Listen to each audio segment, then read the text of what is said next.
हरे कृष्णा, राधे राधे। हम श्री कृष्ण चरितामृत श्रवण कर रहे हैं। आज का प्रसंग है जब कन्हैया ने क्रोध में मटकी फोड़ी। कन्हैया अपनी मैया की गोद में बैठकर स्नेह रस का पान कर रहे हैं।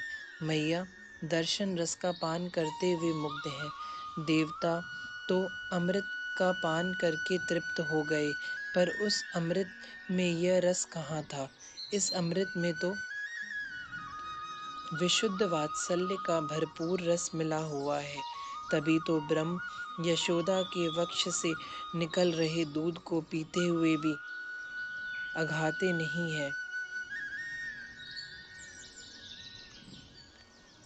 अब प्रसन्न है, अत्यधिक आनंदित है, क्योंकि मैया का ध्यान अब पूर्ण रूप से कन्हैया पर ही है। अभी तक चिड़चिड़े से थे कन्हैया। कारण यही कि मैया का ध्यान लाला पर नहीं था, माखन पर था, माखन निकालने पर था।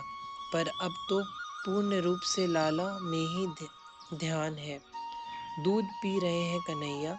बीच बीच में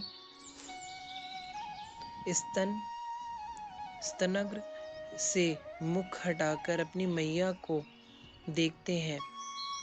दूध मुख में भरा हुआ है, तभी हंसी फूट पड़ती है और मैया के मुखमंडल में वह दूध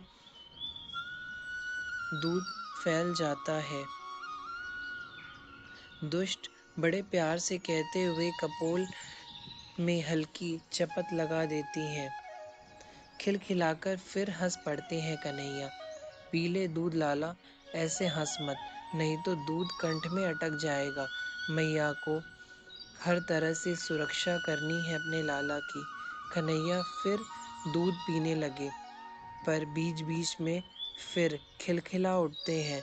जब स्तन से मुंह हटाकर मैया की ओर देखते हुए, नहीं मारूंगी अब। मैया समझ जाती हैं कि मुंह में दूध भर लिया है और अब मेरे मुंह में फैलाएगा। तब लाला हंसते हुए उस मुंह के दूध को वापस निगल लेते हैं, पर निगलते समय दूध कंठ में अटक जाता है और कन्हैया खांसने लग जाते हैं। मैया घबरा जाती है, उठकर पीठ में थपथपी देती है।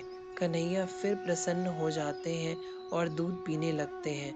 पर तभी मैया ने एकाएक कन्हैया को धरती पर रख दिया और भागी रसोई की ओर। उद्धव ने विदुर जी को कहा, पर क्यों? विदुर जी ने पूछा, रसोई में दूध बैठाकर आई थी ब्रजरानी और वह दूध उफन गया था, इसलिए भागी मैया। उद्धव ने कहा, नहीं नहीं तात विदुर जी, आप ऐसा मत सोचना कि कन्हैया से ज्यादा ममता मैया के दूध पर है। नहीं, ऐसा नहीं है। उद्धव रुके कुछ देर के लिए, फिर बोले, तात, प्रेम की गति बड़ी अटपटी है, टेढ़ी मेढ़ी फैल है ये, टेढ़ी मेढ़ी गैल है ये प्रेम की। तात, कभी कभी प्रियतम की प्रिय वस्तु प्रियतम से भी ज्यादा प्यारी लगने लगती है। उसमें भी अगर प्रिय के खाने की वस्तु हो, तब तो उसका प्रियतम से भी ज्यादा ध्यान संभाल किया जाता है। यह प्रेम का अनूठा प्रसंग है।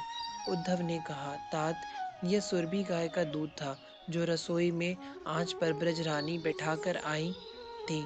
मैया यशोदा का दूध पीने के पश्चात अगर किसी गाय का दूध कन्हैया पीते थे, तो वो सुरभि गाय का दूध ही था।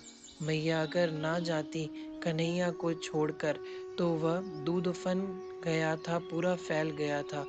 कन्हैया फिर किसका दूध पीते, इसलिए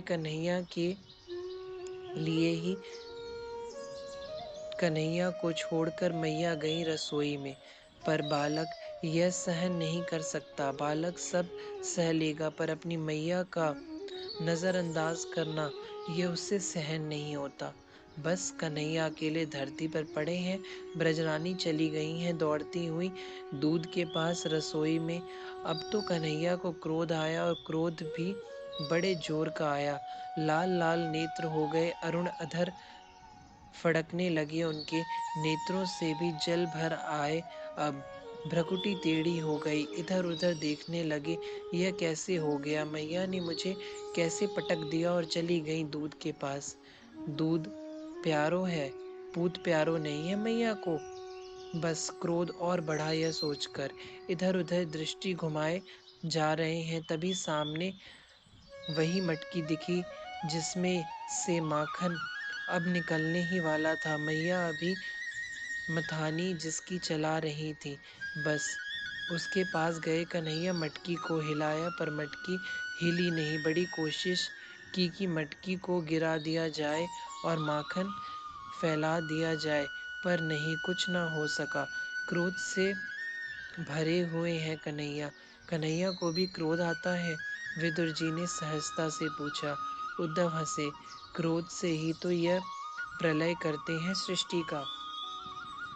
तात उसी समय सामने एक लोड़ी पत्थर का टुकड़ा दिखा। वह बड़ा था।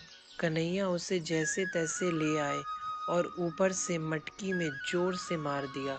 मटकी फूट गई, माखन फैल गया आंगन में। मटकी फूटी तो डर गए कन्हैया, मैया की ओर, रसोई घर की ओर देखने लगे। पूरा माखन फैल गया था आंगन में। कन्हैया सोचने लगे, अब तो पीटेगी मैया, तो क्या करें? उद्धव बोले। रोने लगे का रोने लगे का कन्हैया। सच में नहीं तात, झूठे अश्रु लगाकर रोने लगे। हरे हरे कृष्णा, राधे राधे।